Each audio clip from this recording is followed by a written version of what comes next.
Is Black Myth Wukong a serious Game of the Year contender? In short answer, yes. Do I believe it has an actual chance to get a Game of the Year? I'm not honestly sure. I haven't finished the game yet, but let's talk about it anyway.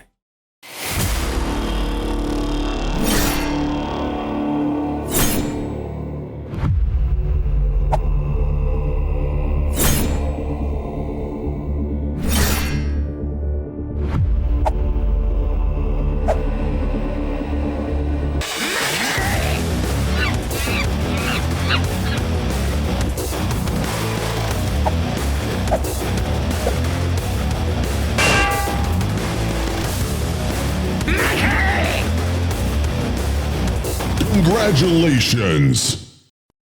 So hello and welcome to today's video. As you just saw, that was my experience with the yellow long fight and most of the game, to be honest, but I'm loving every minute of this. And I'm going to say this from a place where I don't have all the skills unlocked, so the combat isn't fully open to me yet, but I'm finding builds that work well for me and the combat is great. And I feel like this combination of action RPG and Souls-like mechanics works really well for me. It's easy to pick up and difficult to master, and I think that applies to just the idea of mixing these two styles of gameplay together, because a stamina bar and a mana bar in a character action game could have gone horribly wrong. And with that being said, the actual depth of the combat is actually really super simple and isn't something we haven't seen before, but there is one thing that stands out to me, and that's how the heavy attacks work. Because usually in these sorts of games they get woven in between the light attacks and the specials, but you get that here, except in Wukong they have a charge up mechanic that builds up either just from using the light attacks, or you can hold the heavy button down to charge up there and then. And this really helps the combat stand out, as it offers this almost Monster Hunter greatsword like strategic playstyle that I just wasn't expecting. But that, coupled with the simple you've seen it before RPG skill tree and the tens and tens of transformations and the spirit abilities, the combat really offers a well thought out and rounded experience to take on the countless bosses in this game. I do have to say that the combat's biggest drawback is twofold for me. The spirit abilities being tied to both triggers honestly is a mistake, because sometimes it just doesn't work. I've lost count of the amount of times that I've pressed both buttons and it either brings up the combat menu or it does the little spinny stick trick thing, or even both at the same time. It's a drag because that's lost me so many boss fights so far, and along with the input lag that the performance mode on PS5 offers, a game like this shouldn't be having these issues, so hopefully this gets fixed in the update, but in the meantime I guess I'll just have to enjoy the bosses more.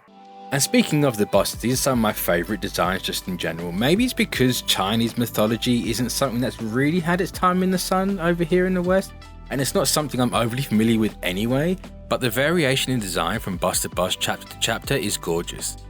Overall, I think when it's time for Game of the Year to be decided, the combat and encounter design is going to play the biggest role in whether this game wins or not. Because while I don't necessarily agree with some of the criticisms, I feel like the biggest hurdle this game is going to have with Game of the Year is the story holding it back somewhat. But I adore the way this game presents its world with these fantastic music videos. They really focus on contextualizing each chapter instead of pushing any kind of larger narrative going forward, as sometimes they're for side quests, sometimes they contextualize the end chapter bosses, and each one has its own different flair and flavour, and each one really shows off the work and effort that went into them, as you'll have an anime one, a traditional Chinese art animatic, and the next is a full-blown stop motion animation. They're honestly one of my favourite parts of the game, and they end up giving it an indie feel. And that's something that's not seen in a sterile AAA gaming sphere that always focuses on absolute realism. But the core story of this game, I think it's fair to say, isn't the focus of anything. Maybe I'm saying that because, well, I've only got a passingly familiar knowledge with Sun Wukong and Journey to the West, and the game just relies heavily on its audience already knowing that story inside and out. And that's probably because the game's core audience is in China and they are Chinese. But honestly, I'm fine with it. I'm actually enjoying how the narrative is being presented as episodic and not one long form narrative. And it's definitely not a linear experience, as there is some backtracking required for specific side quests in the ending. And while I'm on the topic of side quests, I have no idea if I've done them all at the minute right. I thought I was doing pretty well at one point because the journal was getting completed before I finished the chapter, and then when talking to a friend, I actually found out I've missed several NPCs that are seemingly part of the game-long quests. I just love that. This sense of discovery is something that's having a small resurgence in games recently. And between the side quests being all hidden NPCs and key items that you have to just find for yourself and figure out, it's something that takes me back to games from the late 90s, early 2000s. So overall, my feelings on the game so far, because as I said up top, I haven't finished it yet, but I'm absolutely loving this thing. It's one of the most unique looking, well-designed games I've seen in recent years. It's got its problems with the combat, but outside of a couple of issues, it doesn't try to reinvent the wheel. Instead, it just gives its own take on what we've already had before. And in doing that, it really makes you feel like some Wukong. And as I'm playing through it, I really struggle to understand how there hasn't been a big AAA game based on Journey to the West up until now. Like, sure, we've had Enslaved and a couple of others, but I wouldn't class those as big games. But this just seems to lend itself so naturally to this, especially this type of game.